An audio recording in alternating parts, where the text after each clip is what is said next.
Vivimos en un mundo en constante cambio que usted merece entender, porque es imposible interpretar la realidad que vivimos sin conocer cada uno de sus colores. Porque muchos son los tonos de la actualidad. Presentamos Matices. Una producción de Noticias Monumental.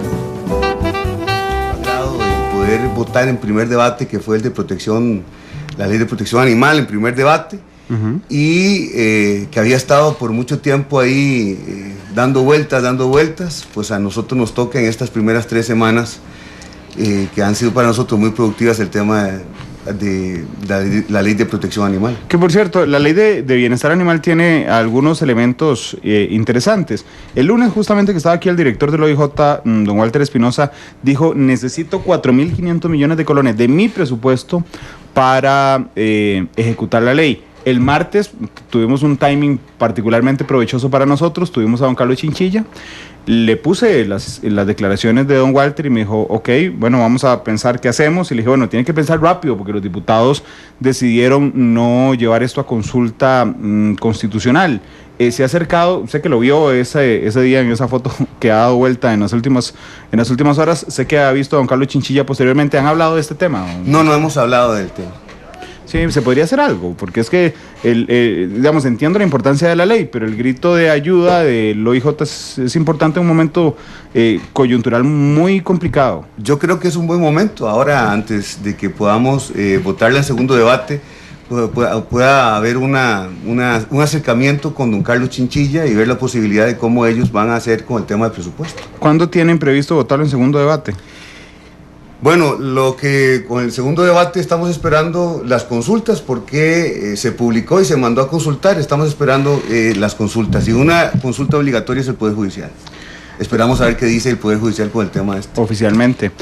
Don Gonzalo, vamos a ver, la misma tarde de su elección como presidente de la Asamblea Legislativa y los días posteriores fueron complicados, supongo, para usted, porque ese mismo día entrevisté yo, que estaba en la Asamblea Legislativa, por ejemplo, a algunos diputados, entre esos Patricia Mona, y adjetivos iban y venían sobre su persona: misógeno, en algún momento le recordaron su pasado. Usted estuvo en prisión preventiva, estoy en lo correcto, ¿verdad? Estuvo como indiciado en algún momento.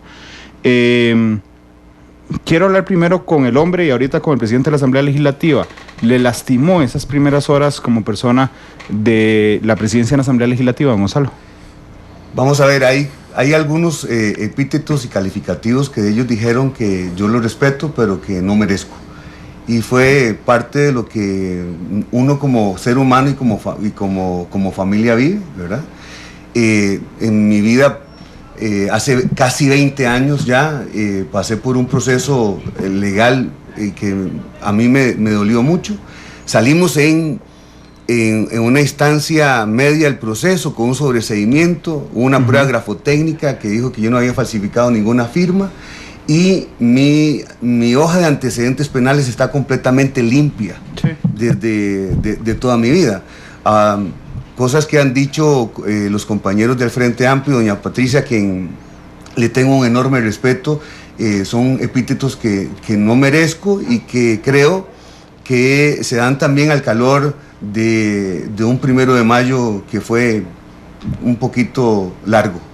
Sí, pero después hay ataques, vamos a ver, personales, porque después siguió insistiendo algunos diputados del Frente Amplio en este tema, y yo quiero dejar en claro que no le cuestionaba, digamos, por su paso en prisión preventiva, que es una medida cautelar, porque usted es inocente, no tiene ninguna condena en firme en su historial, pero bueno, tiene la experiencia, una experiencia que por cierto debe ser muy dura, Gonzalo, de haber pasado por ahí. Pero los días posteriores, no solo ese tema se volvió a traer una y otra vez a colación, sino que empezaron a dar vuelta a sus videos predicando.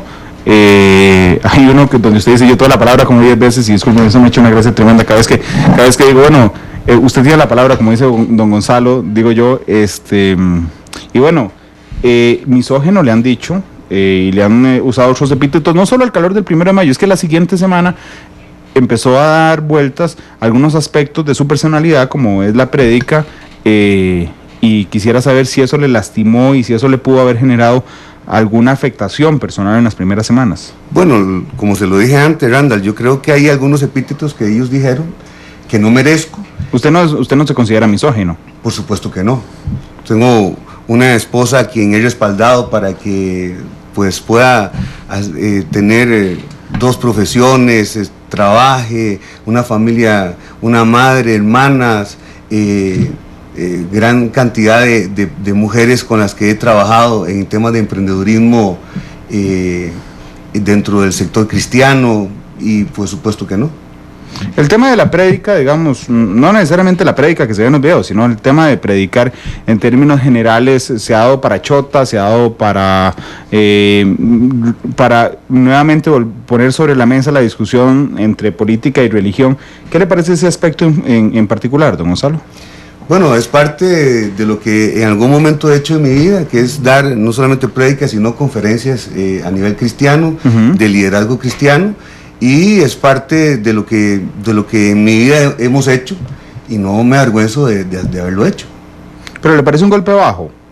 Me parece que hay un sector que pide tolerancia en Costa Rica que no es tolerante y que más bien se muestra ofensivo, pero yo respeto y he siempre respetado pues lo que puedan decir de mí. Entiendo que soy una figura pública en este momento, y que al ser una figura pública pues tenés gente que te quiere y otra, como diría yo, que te quiere más, ¿verdad? Pero en fin, es parte del riesgo de ser, o del precio que hay que pagar por ser figura pública, o ostentar un cargo público, ¿verdad? Para no, digamos que no somos figura pública, digamos que ostentamos un cargo público, y al ostentar un cargo público pues estamos en medio de la crítica, pero también de los halagos. Y yo creo que si uno quiere salir adelante y enfocarse en la vida, uno se vuelve exitoso en lo que puede hacer enfocándose. Entonces, hoy no le hago caso ni a los halagos, ni tampoco a la crítica, y nos enfocamos en la tarea que estamos en medio. De hecho, ¿qué piensa sobre diputados confesionales, usted es uno, en la Asamblea Legislativa, y en este caso en la presidencia de la Asamblea Legislativa? Yo creo que aquí hay algo que es una realidad que no podemos desligarla. Costa Rica es fundada sobre principios judeocristianos, donde siempre el sector cristiano aportó mucho en lo social, en lo político, en lo laboral, en lo económico, y no se puede desligar.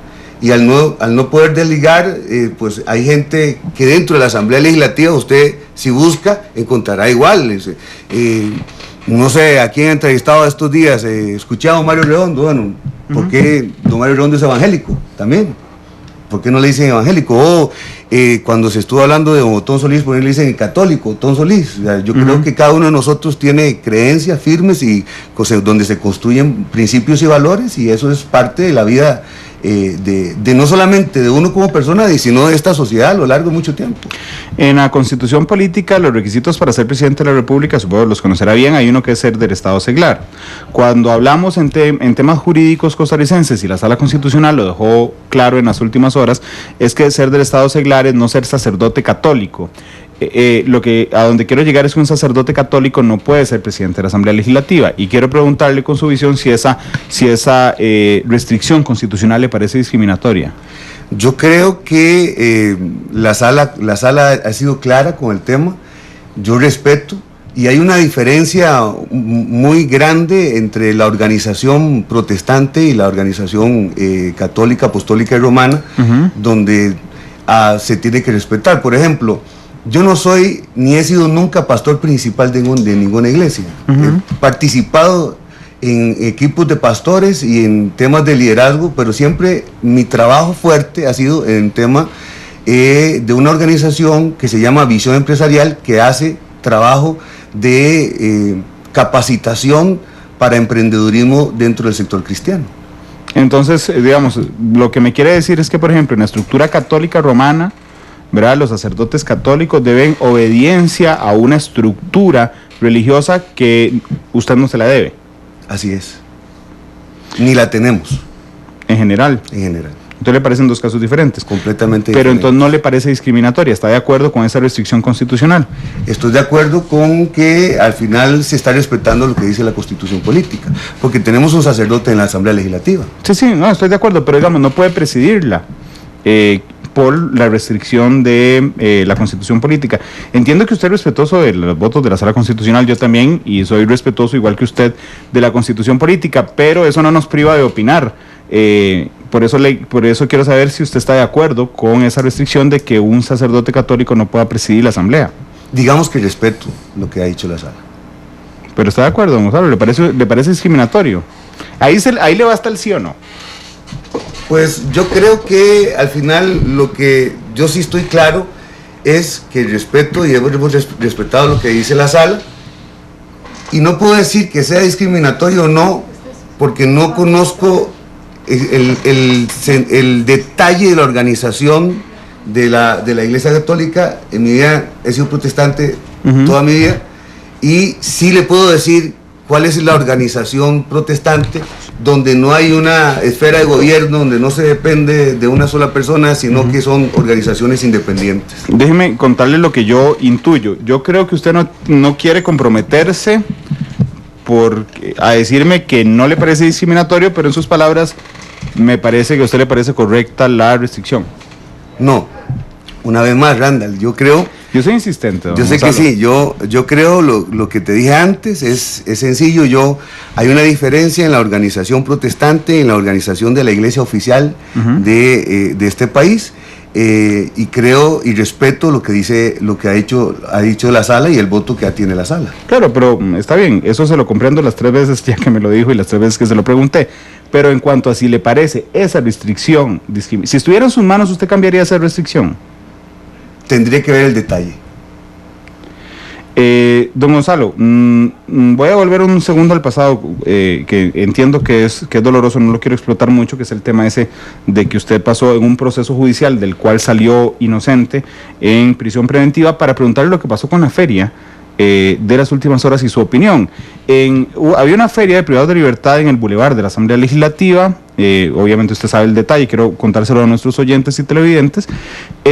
Iban a ir a almorzar a la Asamblea Legislativa en las instalaciones. Hubo una recomendación, entiendo que del Departamento de Seguridad, que fueran a Casa Rosada, ¿verdad? Y hubo una discusión de si los policías penitenciarios podían ingresar con armas a la Asamblea Legislativa, que no se puede, y entonces había una preocupación por el tema de contención. Algunos diputados, 5 o 6, se molestaron y dijeron que era un riesgo, y se cambió la feria. Hoy hicimos un análisis en nuestra segunda emisión de noticias. Recordamos, por ejemplo, que los policías penitenciarios no portan armas, nunca, excepto, por ejemplo, los que están en los carros, porque es muy complicado, es muy riesgoso ahí sí andar un arma al cinto. Y la gente, de las 10 llamadas que recibimos, las 10 llamadas estuvieron en contra de la decisión de esos 6 diputados. Quiero saber usted qué piensa. Yo pienso que cuando se llegó la carta al directorio, nosotros respetuosamente lo sometimos en jefes de fracción, y los jefes de fracción, algunos de ellos y ellas, dijeron 2 cosas esencialmente. Uno es que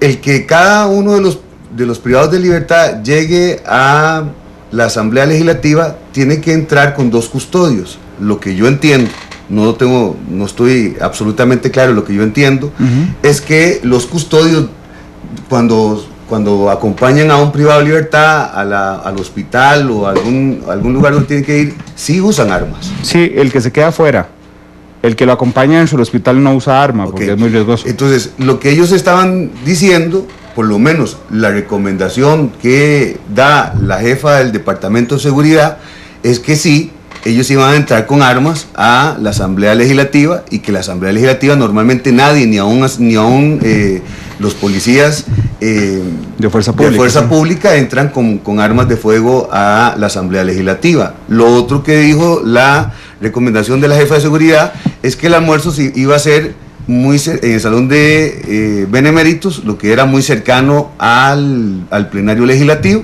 y que la feria iba a ser en el Boulevard, contiguo a la Asamblea Legislativa, y donde no se aseguraba pues, la seguridad de los transeúntes, no solamente de la gente que trabaja o que también está dentro de la Asamblea Legislativa. Hasta ahí fue donde llega la recomendación técnica del Departamento de Seguridad. Compañeras y compañeros diputados en la mesa de jefes de fracción nos dicen que esta recomendación tiene que acatarse y que no les parece bien que se haga el almuerzo dentro de la Asamblea Legislativa. Se piensa entonces no hacerlo en el Salón de Beneméritos, sino llevarlo a la Casa Rosada. La Casa Rosada es parte de las instalaciones de la Asamblea Legislativa, donde hay oficinas de diputadas y diputados.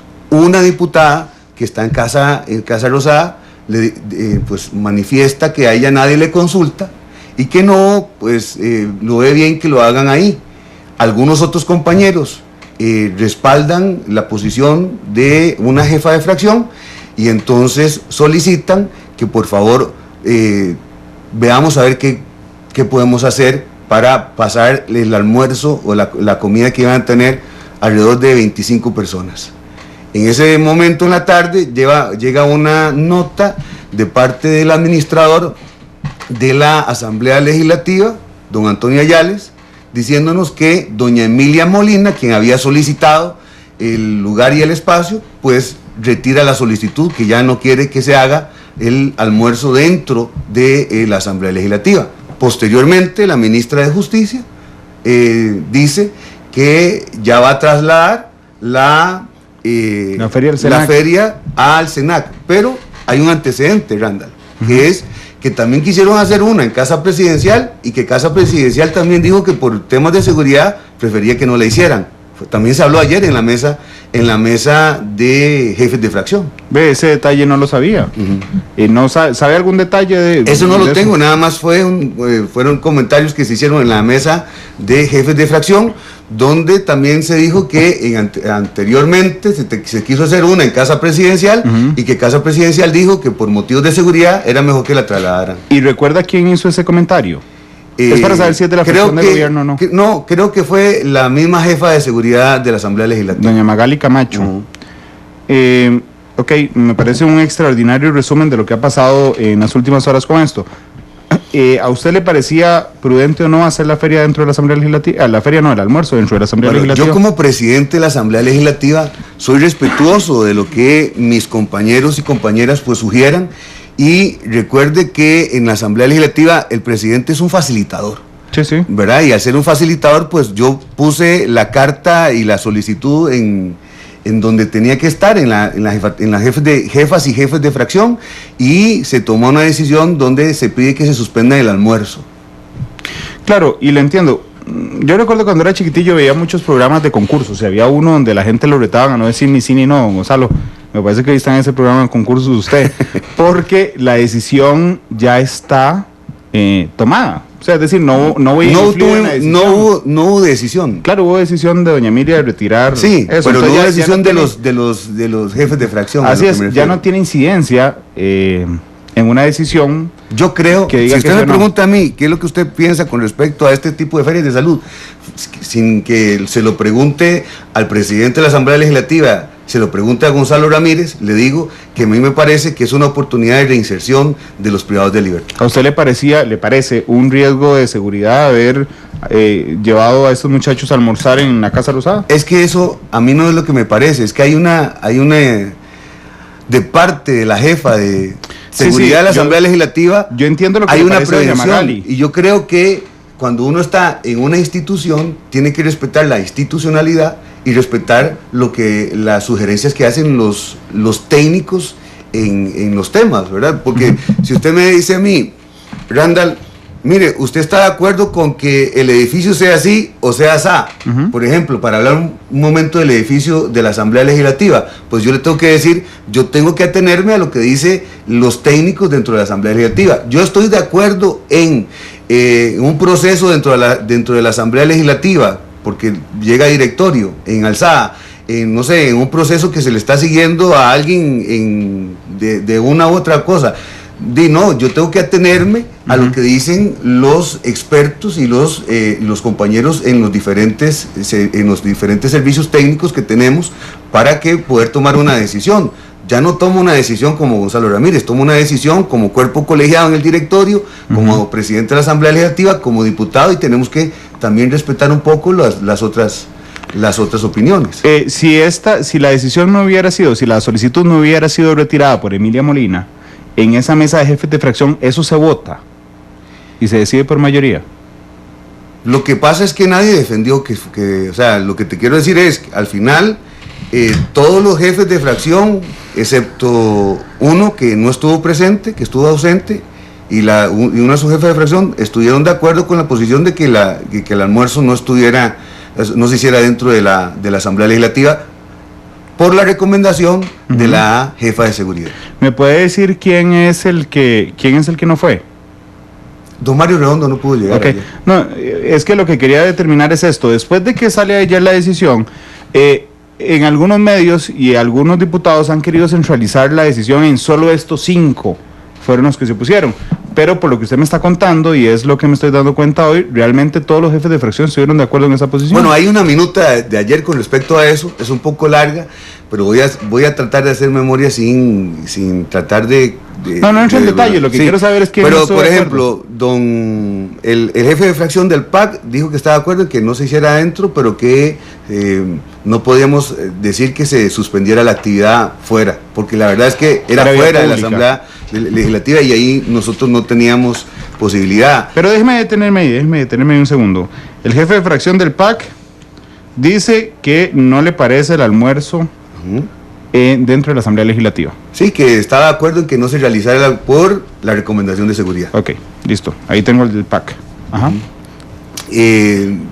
Don Oscar López, doña Natalia. ¿Liberación? Liberación. El que estaba ayer era don Olivier, no se refirió mucho al tema, por lo menos lo tengo claro,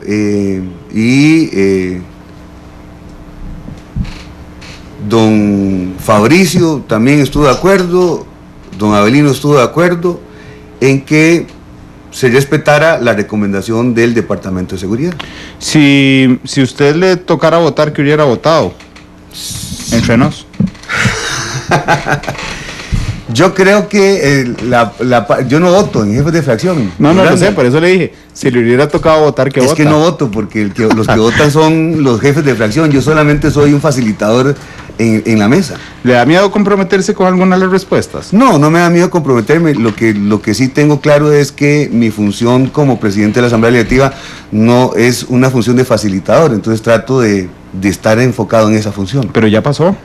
Sí, pero la tengo por todos estos 11 meses que nos faltan. Claro, es que le entiendo si usted me guarda reservas sobre algún tema que está aún pendiente de discusión, porque ahí usted me puede decir, es que si yo digo que sí o sí no he hecho a perder... Yo creo que yo le dije antes, don Randall, que yo estoy de acuerdo en que la gente que va y que a cumplir una pena y es privada de libertad tiene derechos a que estén en un programa de reinserción para la sociedad, y eso es lo que se trata.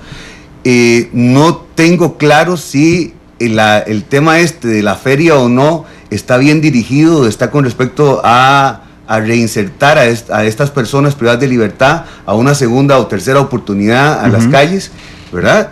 Pero lo que yo sí tengo claro, sin aprobar el tema de la feria, tengo claro es que se debe de cumplir con los derechos humanos dentro de los centros penitenciarios y que se debe de tener planes y programas de reinserción a los privados de libertad. Dice Alejandra Pereira que habiendo tantos temas importantes en la Asamblea, yo le baso la entrevista de hoy en algo tan superfluo. Sí, lo que pasa es que la entrevista dura 1:30, entonces ahí estaba el ratito de lo que tenía que pasar. Tengo que pasar por muchos temas con don Gonzalo. Ahora hablemos del hombre de partido. Vea qué curioso, hoy surgió, ¿ya conoció la carta del partido? No la conozco. No, se la voy a leer. Verá qué interesante, me pareció súper casual que el día que usted venía se hiciera público esta carta. Es una carta que dice a todos los fundadores y militantes del Partido de Renovación Costarricense, se va a conocer hoy, Y dice, el Comité Ejecutivo Nacional y todos los demás órganos que le componen dejamos de tener vigencia a partir del próximo 27 de mayo de 2017, mañana. Y por una decisión unánime hemos determinado que no solicitaremos prórroga a nuestros nombramientos en el Tribunal Supremo de Elecciones. Desde ya hace muchos meses venimos enfrentando una camarilla de usurpadores que con uso de artimañas han violentado la institucionalidad de nuestro querido partido. Lo fundamos en el año 1995 en la esperanza de ofrecer a los costarricenses una opción política con visión cristiana y fe, con transparencia, con respeto a la verdad y a los principios más sanos de la verdadera política. Hoy vemos con tristeza como un grupo de usurpadores del poder, ambiciosos y llenos de ansias de maldad política, embriagados alrededor de un cantinero en ejercicio, que no sé quién es, exconvictos de un pseudopastor expresidiario y algunos cohetes quemados de Liberación Nacional, entre otros, que a fuerza de pactos políticos corrompen la política nacional y se quieren robar el partido por sus malignos objetivos. Nuestro partido dejó de ser cristiano, pues ha sido tomado por fariseos que quieren cosechar donde no han sembrado y están edificando sobre fundamento ajeno, es decir, de labios me honran, pero su corazón está lejos de mí, dice el Señor. No queremos ser parte de ese funeral del Partido Renovación Costarricense. Nos retiramos de esta lucha porque sabemos que los poderes en Costa Rica bailan al ritmo del momento político y este grupo hoy tiene sus tentáculos bien impregnados en estos, pero lo hacemos con la frente bien en alto, ya que hemos actuado con transparencia, con integridad y con mucha austeridad en la condición de nuestro movimiento. El irrespeto de los diputados Ramírez, usted, y Esquivel, don Avelino, sus asesores, incluyendo al cantinero en ejercicio Soto Solano, que no tengo idea quién es, hacia las autoridades del partido y a nuestros estatutos nos obligan a esta triste decisión. Muchas gracias a todos los fundadores y militantes del partido y a la ciudadanía en general, que a lo largo de esos 22 años nos acompañaron con esfuerzo, sudor y lágrimas. No la conocía, ¿verdad? No la conocí. Circuló esta mañana. Pues a mí no me la circularon. ¿Usted no fue fundador del partido? Porque decía todos los fundadores, tal vez no se la mandaron. No fui fundador del partido. ¿Qué le parece? Pues me parece una última rabieta de gente que estaba dentro del partido y que nos sometimos a la democracia en el partido. Fuimos a las 81 cantonales y ganamos. Entonces, al final es una carta de malos perdedores, de gente que se ha creído dueño de un partido, y en los partidos políticos no hay dueños, en los partidos políticos hay fundadores, pero no dueños.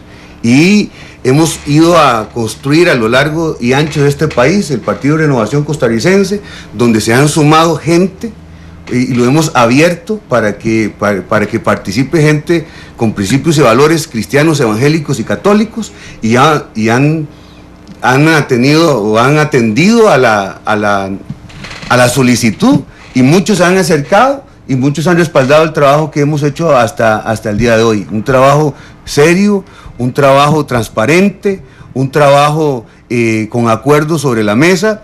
Y tengo que decir algo que es muy claro, que tal vez algunos de los que están suscribiendo esta carta pues no conocen cómo se desarrolla la política de Costa Rica, pero en la política nacional, para llegar a tener soluciones para los costarricenses, se tiene que llegar a acuerdos, pero los acuerdos tienen que ser transparentes.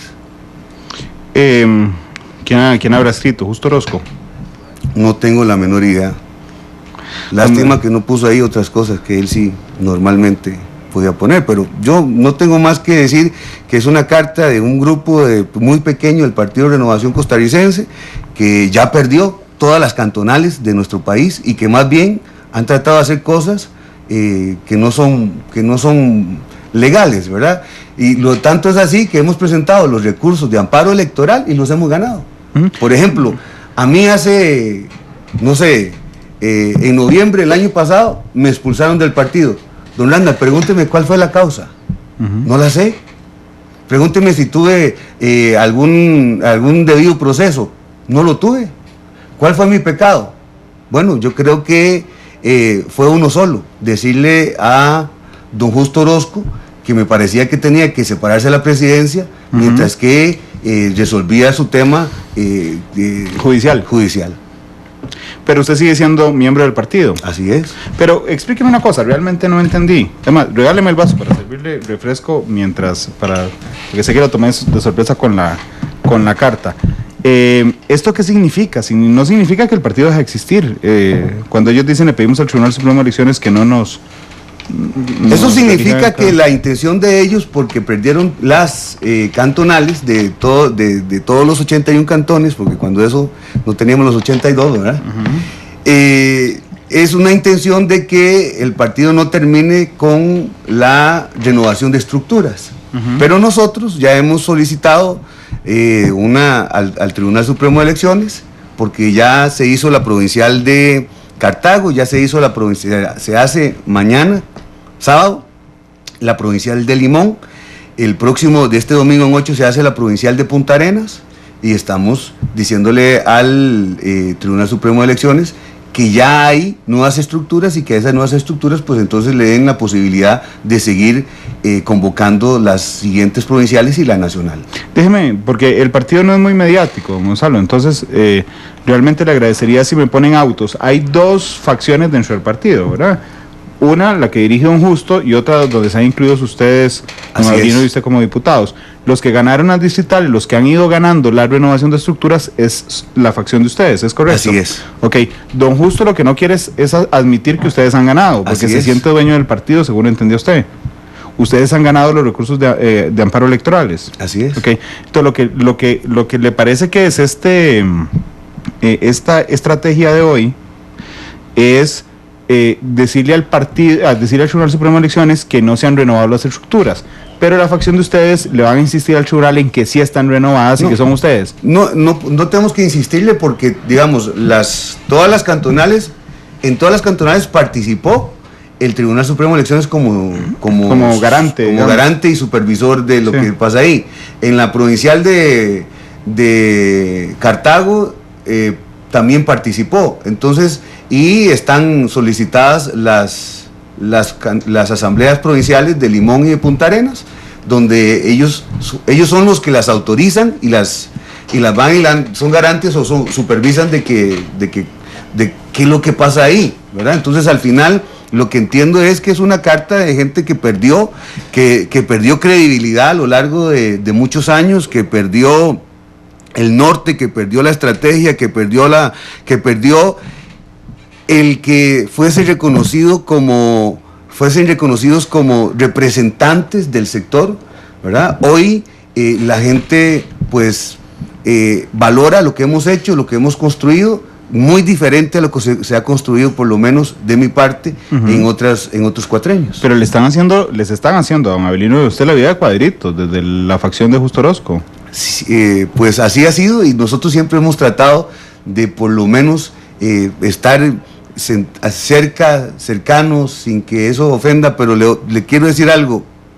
Al final, eso es como le dije al principio, eso es una carta de malos perdedores. Y que, ¿por qué no se va del partido? ¿Quién? ¿Usted?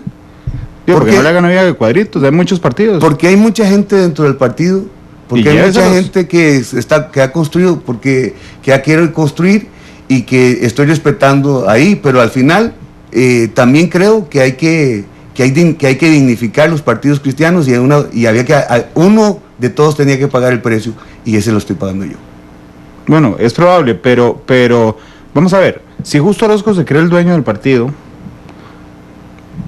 ¿por qué no le regala ese partido a Justo Orozco y se va o hace uno y se lleva a la gente que estaba con usted y con don Avelino en esa estructura? ¿De qué le sirve mantenerse en el Renovación Costarricense? Yo creo que es parte de dignificar el partido, y es una es por la razón por la cual, además hay mucha gente que es partidaria de Renovación Costarricense que nos lo pide, ¿verdad? O sea, yo creo que usted le dice a esa gente, vámonos para otro partido, no se van a ir. Entonces creo, y nosotros yo tomé la decisión de hacer la fuerza y de ir a visitar los 81 cantones. Y fui a asambleas que presidió Justo Orozco. Y nosotros ganamos. El juego de la democracia es muy fácil. Usted tiene 20 votos y yo tengo 30, ¿quién gana? Eso fue lo que pasó en las diferentes cantonales. ¿Por qué no se va para Liberación Nacional?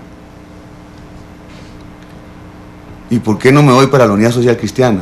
O para Restauración Nacional, o para Le tenía lista Alianza Demócrata Cristiana. Le tenía lista la respuesta, pues si me preguntaba eso, porque su esposa está en Liberación Nacional. No, mi esposa no está en Liberación Nacional. Pero su esposa, bueno, no, es cierto, discúlpeme, le tenía una mala respuesta lista. Estaba en otro partido, porque es la vicealcaldesa de Don Johnny en San José. Es un partido cantonal. Sí, es un partido cantonal, efectivamente. Pero bueno, pero tiene cercanía política con Liberación Nacional. Bueno. Usted fue el candidato de Liberación Nacional el 1 de mayo. Y demás, pero digamos, la fracción más grande de Liberación Nacional. Entonces Rafa Ortiz fue el candidato de Liberación Nacional hace 2 años.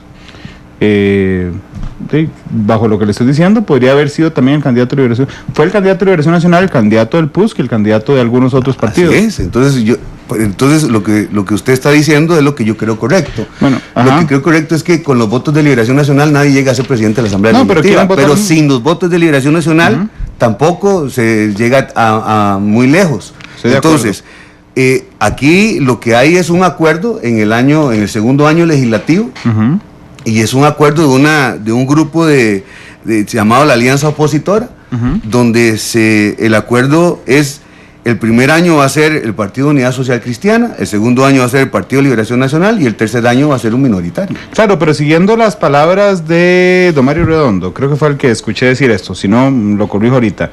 Dijo, bueno, sí, efectivamente, pero Liberación Nacional fue como decir, voten por un día de la semana, pero ni lunes, ni martes, ni miércoles, ni jueves, ni viernes, ni sábado. Solo domingo. Es decir, dijo, bueno, un diputado del partido minoritario, pero que sea Gonzalo. Eso tampoco es cierto, Randall. Lo que Liberación Nacional dijo y que yo objeté también cuando lo dijo es que tenía que ser un minoritario que no fuera candidato a la presidencia de la República en el 2018. Eso fue lo que ellos dijeron. Yo lo objeté desde el mismo momento en que nos dimos cuenta, lo hablamos entre los minoritarios, salimos a la prensa y le dijimos que no nos parecía correcto que esa fuera una condición que pusiera Liberación Nacional, y Liberación Nacional la mantuvo, pero no quedaba solo Gonzalo Ramírez, quedaba don José Alfaro, quedaba don Oscar López, habían otras posibilidades dentro de los minoritarios. Ok. Vamos a ver, usted recibió el apoyo para el 1 de mayo de Liberación Nacional, ciertamente, tomándole el punto que me esgrimió, de la mitad del Partido Unidad Social Cristiana. De un poco menos de la mitad. Bueno, ok. Del Movimiento Libertario. De Restauración Nacional, de Accesibilidad sin Exclusión. Deme un segundo, de Restauración Nacional, del PASE. Ok. Entonces estoy en lo correcto si yo digo, usted es el candidato de un poquito menos de la mitad del PUSC. Usted fue el candidato. Del PUSC, del PLN, el Movimiento Libertario, del PASE y el PRN. Sí, pero vamos a ver, el centro cuantificable de esta alianza, Liberación Nacional. Pero si usted va y suma los votos de Rafa Ortiz, también fue Liberación Nacional. ¿Le molesta que lo vinculen con Liberación Nacional? No me molesta, pero la realidad es que es más amplio que eso. Bueno, sí, pero Liberación Nacional fue el que sumó más votos, porque usted fue presidente. Y se lo sumó también a Rafa Ortiz. Sí. Los mismos 18 votos.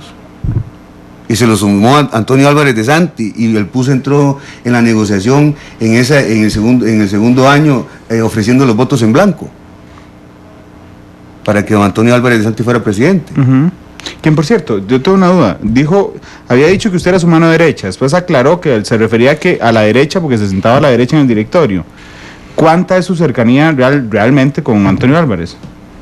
La cercanía que nos dio la Asamblea Legislativa. Muy cercanos, entonces. No, porque somos fracciones diferentes, no nos reunimos todos los días. Lo que pasa es que en el anterior año legislativo, él era presidente y yo era primer secretario. Así es, se sentaba a la derecha. Teníamos que sentarnos todos los días en el plenario al lado, y todos los martes tener reuniones para ver temas administrativos del directorio.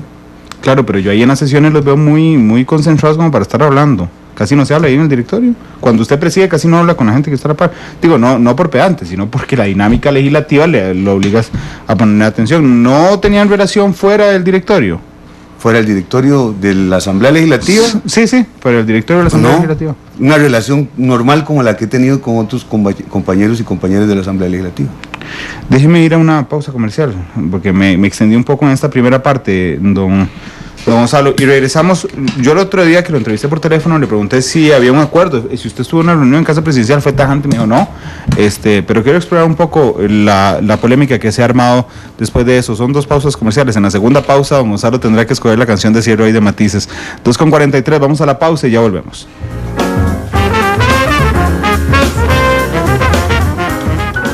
Una producción de Noticias Monumental.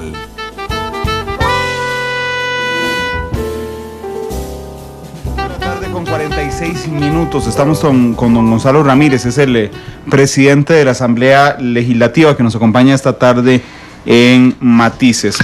El otro día le pregunté que si usted se había reunido con el presidente, habían acordado una estrategia para impulsar los impuestos. ¿Usted me puede recordar qué fue lo que me contestó ayer? Ayer o antier. Que es una reunión para los impuestos. No, sí, para acordar que las comisiones iban a quedar de tal forma que se impulsara el tema de impuestos sin importar el gasto. No, es una absoluta mentira. Y quien diga eso es un politiquero. Porque los acuerdos que hemos tomado han sido transparentes y sobre la mesa. Y yo con el presidente de la República, antes del 1 de mayo, la última vez que lo vi fue como 8 de marzo, está en mis redes sociales una fotografía donde fui a la Casa Presidencial con un empresario salvadoreño y con un comunicador de Barcelona que estaban aquí y querían conocerlo y entrevistarlo para un tema de un medio de comunicación en Barcelona. Y estaba también don Alexis Chacón, que es nuestro asesor en comunicación. Hablamos de cualquier tema menos de 1 de mayo, está nunca. Y la segunda vez que lo veo después de ese día fue en el discurso de él, el 2 de mayo. La tercera vez que lo veo después de eso es en el Tribunal Supremo de Elecciones, esta semana, en la rendición de cuentas del Tribunal Supremo de Elecciones. Nunca hemos hablado absolutamente nada del tema de impuestos. No hubo, Randall, dentro de la negociación del 1 de mayo, ningún acuerdo para aprobar impuestos. Eso es mentira. Y yo creo y soy consecuente con lo que he dicho hace 3 años para acá. El tema fiscal en Costa Rica se tiene que abordar con responsabilidad y se tiene que abordar de una forma integral. Tenemos que ver las 4 patas de la mesa. Y una es dinamizar economía, otra es controlar el gasto, otra es cómo cobramos los impuestos y por último ver el tema de impuestos. Y eso es una realidad en Costa Rica y no hubo ningún acuerdo nunca para el tema de impuestos. El otro día vino Otón Solís, ya había pasado la elección del 1 de mayo. Entonces don Otón me cuenta al aire que a él lo llamaron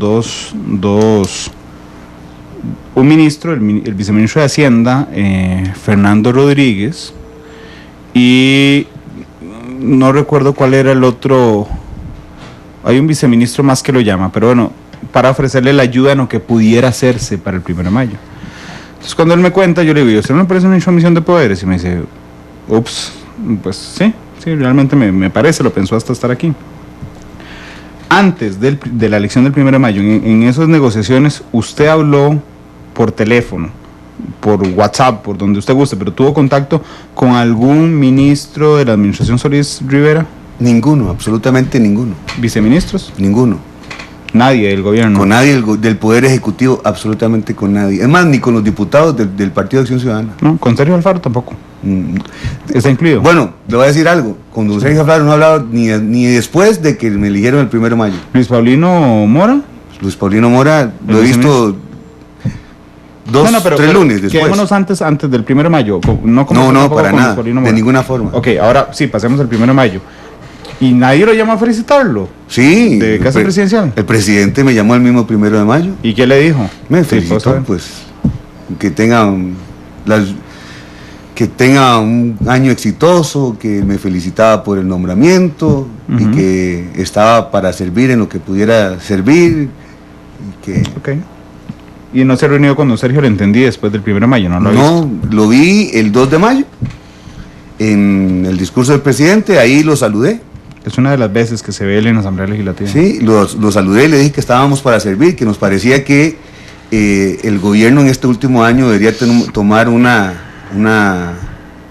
posición diferente a la que ha tomado los últimos 3 años, que es de estar ahí un poco más cercano a lo que, respetando siempre la división de poderes, pero un poco más cercano para poder articular, porque la realidad es que hay proyectos de ley que se tienen que articular con el Poder Ejecutivo.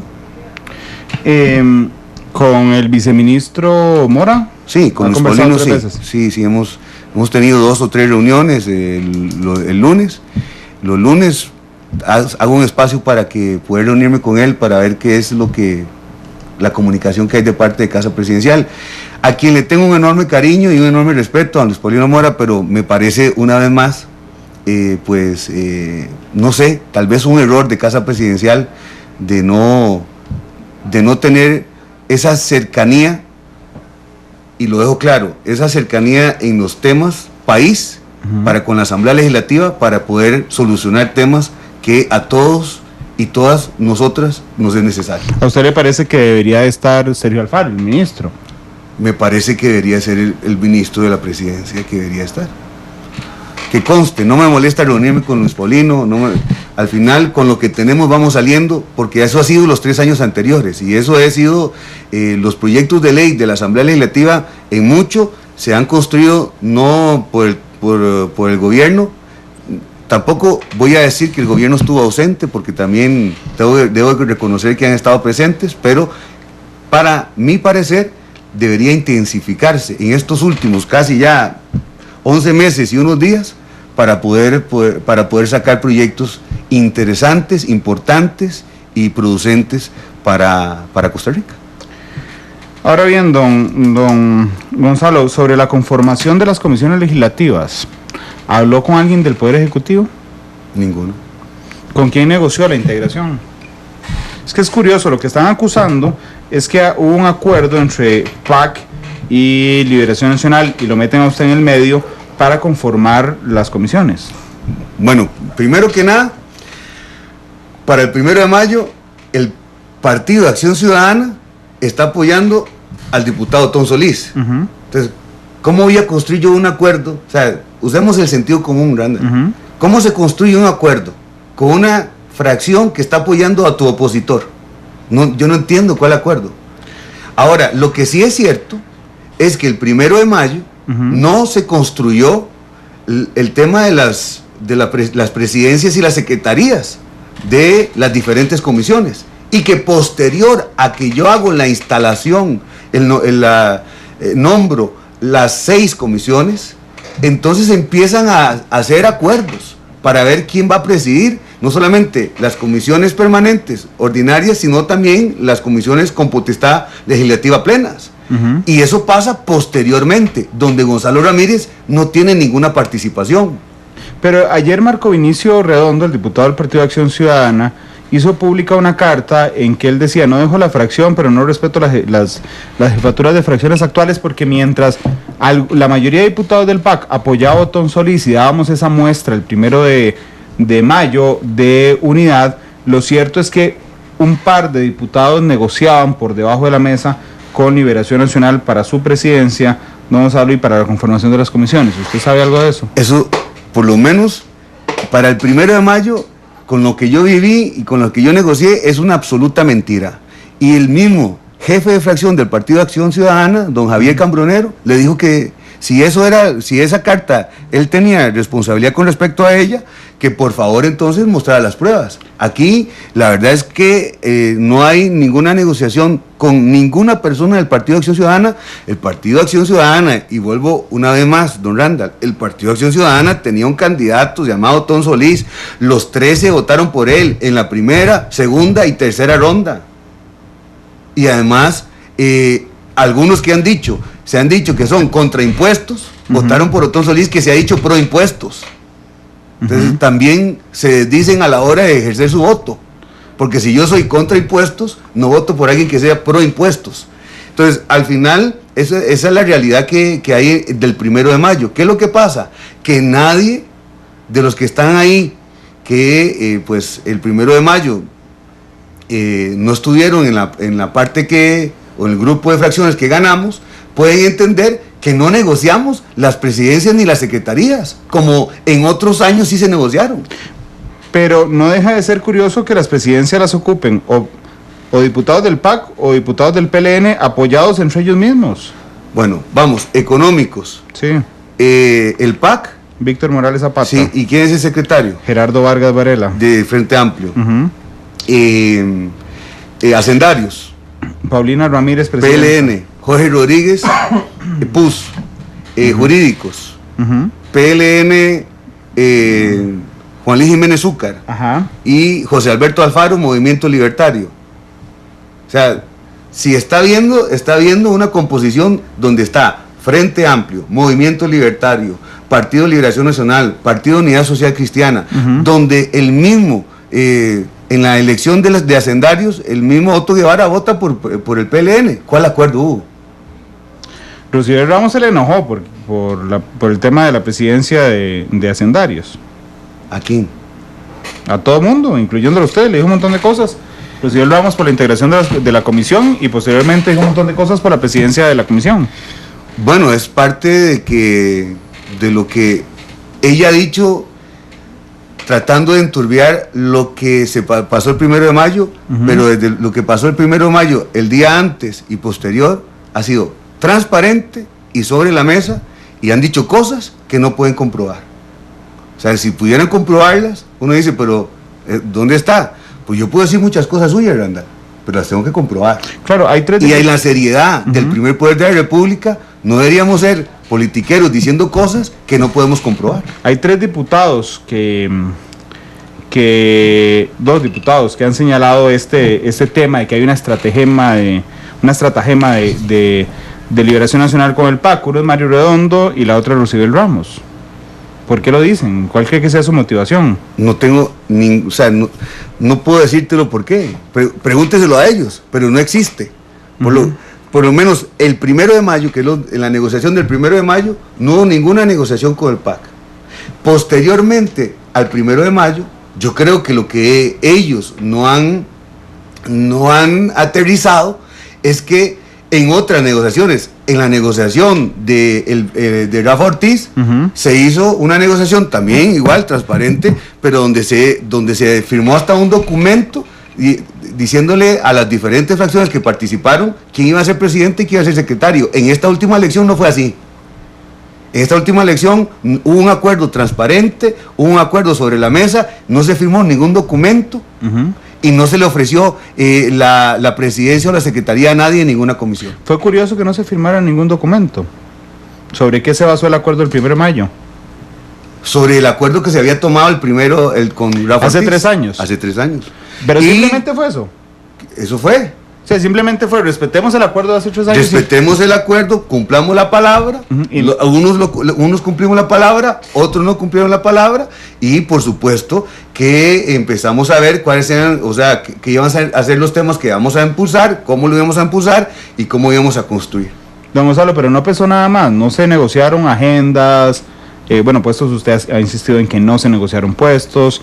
Otón Solís dijo, pero no quiso dar los nombres al aire, ni fuera al aire tampoco, que le habían pedido viajes y códigos y un montón de cosas. O sea, no le pidieron nada de eso, ni viajes, ni códigos, ni agenda, ni presidencias de comisión, ni integración de comisiones, nada en específico. Una solicitud de los compañeros del PUS antes del 1 de mayo, que la hicieron por escrito posteriormente del 1 de mayo. Esa es la única solicitud que hubo. ¿Para qué era la solicitud? Para que como ellos estaban en desventaja con los otros 5 y el Partido Unidad Social Cristiana en su bancada tienen hoy una división, pues que se les respetara algunas comisiones donde ellos querían participar. ¿Y qué pasó con esa solicitud? Se respetó la hasta solicitud. Donde se pudo hacer de acuerdo al principio de legalidad, proporcionalidad y equidad, se respetó. Nos saludamos a la segunda pausa, que es donde piensa la canción. Ya se la voy a pedir en esta pausa comercial y regresamos con el cierre del programa, hablando un poco reflexivamente sobre qué va a pasar este año en la Asamblea Legislativa. Son las 3 en punto, ya volvemos. Una producción de Noticias Monumental.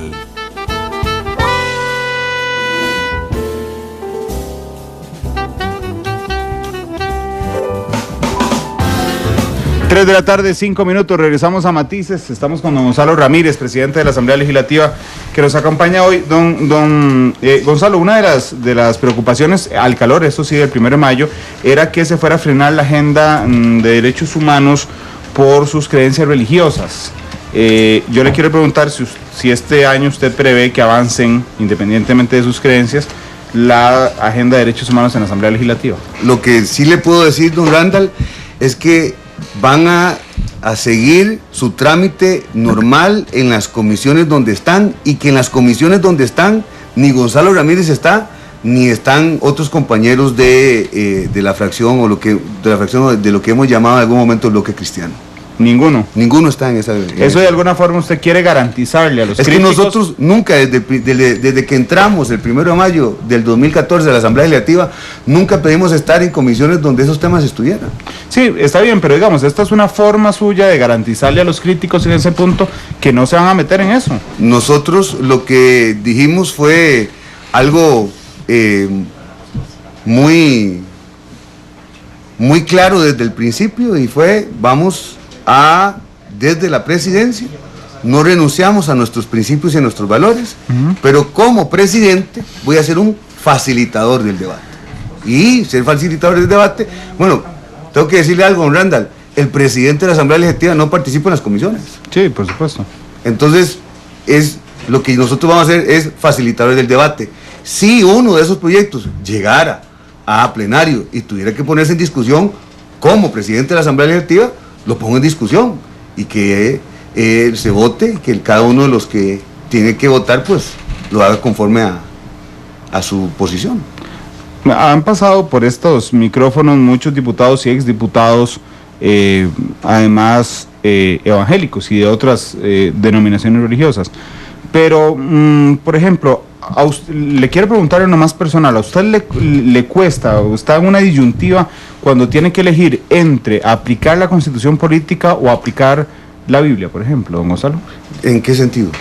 Por ejemplo, cuando llegue esto a discusión en el plenario legislativo, usted está en la obligación de someterlo a discusión, pero podría tener herramientas para tardar el debate. Yo al contrario le diría a usted: señor, cuando usted viene a la radio a trabajar, usted sus principios y sus valores los deja en la casa y viene sin los principios y los valores. No, pero es que no estoy hablando de los principios y los valores, estoy hablando de los principios religiosos. Vamos a ver, es que hay principios y valores con los que yo vivo, y con los que yo me desenvuelvo de lunes a viernes, no solo el domingo cuando voy a una iglesia, sino que de lunes a sábado trato de vivir principios y valores conforme a mi creencia religiosa. Con respecto a eso me desenvuelvo, pero por supuesto que yo juré respetar la Constitución política cuando el Tribunal Supremo de Elecciones me llamó para entregarme la credencial de diputado. Se lo pregunto porque hace algunos años estaba yo empezando a trabajar, hace unos 14, 15 años tal vez, fui a la oficina de magistrado de la Sala Constitucional y tenía un libro abierto, no sé cómo se llama, es como vamos a ver, un poquito más alto que el escritorio, tenía un libro abierto. Yo pensé que era la Constitución política. Cuando entré a la oficina me di cuenta que era la Biblia, y no tengo ningún problema con la Biblia, pero en ese momento a mí me pareció que lo que debió haber estado ahí era la Constitución, porque yo decía: qué complicado para un magistrado constitucional, cuando se sienta a decidir con base en la Constitución, porque es el intérprete de la Constitución, debería de obviarse, digamos, de cualquier otra regla escrita, y la Biblia tiene un montón de reglas escritas, a la hora de decidir. Por eso creo que es complicado, y por eso quise preguntárselo, si se le complica a usted. No se me complica, porque vivo conforme a mis principios y valores. Don Gonzalo, vamos a ver, estamos en un año complicadísimo porque es preelectoral. Eso hace que muchos diputados, vamos a ver, estén presentes físicamente en la Asamblea Legislativa, pero realmente su mente está en la campaña que están haciendo. Es un año realmente muy complicado. ¿Cómo hacemos avanzar la agenda legislativa en medio de un año preelectoral? Diálogo, diálogo, diálogo y mucho diálogo. ¿Y se logra? Sí se logra. Sí se logra. Esta Asamblea Legislativa ha sido ejemplo de mucho diálogo y de muchos logros. Código procesal laboral. Sí. Si usted va y ve, si pregunta cuál fue el expediente original, era un expediente que era como 16,000 algo. Pasó años, básicamente era como un adorno más dentro de la Asamblea Legislativa. En esta Asamblea Legislativa multipartidista logramos un acuerdo, lo votamos y hoy es ley de la República. La principal reforma laboral después de muchas décadas de que este país no tenía una reforma laboral. La reforma fiscal, ¿cómo la ve este año? La reforma fiscal la veo que donde el presidente, por lo menos el Poder Ejecutivo, tiene que tener una participación muy activa. Y no la tiene. Y hasta el momento no está, pero no la veo saliendo si antes no se discute con responsabilidad gasto público y otros proyectos que hay ahí, como por ejemplo las pensiones del Poder Judicial. ¿Qué piensa del proyecto de las pensiones del Poder Judicial? Bueno, no es que lo que pienso, es que con lo que ahí está el momento, hay una decisión que tomar, ¿verdad? Y es 25% o 75% a los costarricenses. Y nosotros tenemos que tomar una decisión. Yo espero que sea la más consecuente con los costarricenses, sí, y con el bolsillo de los costarricenses. Pero hay mucha presión. Sí, pero a pesar de la presión, tenemos que ser consecuentes con el bolsillo de los costarricenses. Sí, vamos a ver, el tema de... Yo estoy en esa comisión. Ok.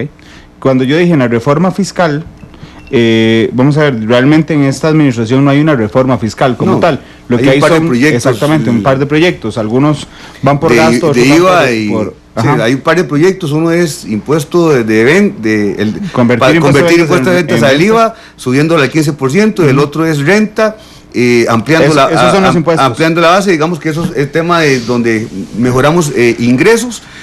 Hay gasto público que dijeron que no se iban a meter con el tema de gasto público. Yo creo que a este país le tenemos que dar una solución integral en el tema de finanzas. Ninguna casa de un costarricense, y menos una nación, puede sobrevivir a tener muchos más gastos de los ingresos. Y si hoy nosotros no tenemos una discusión de alto nivel, los que van a ser perjudicados son todos los costarricenses. Y no estoy hablando de decir, digámosle sí a los impuestos.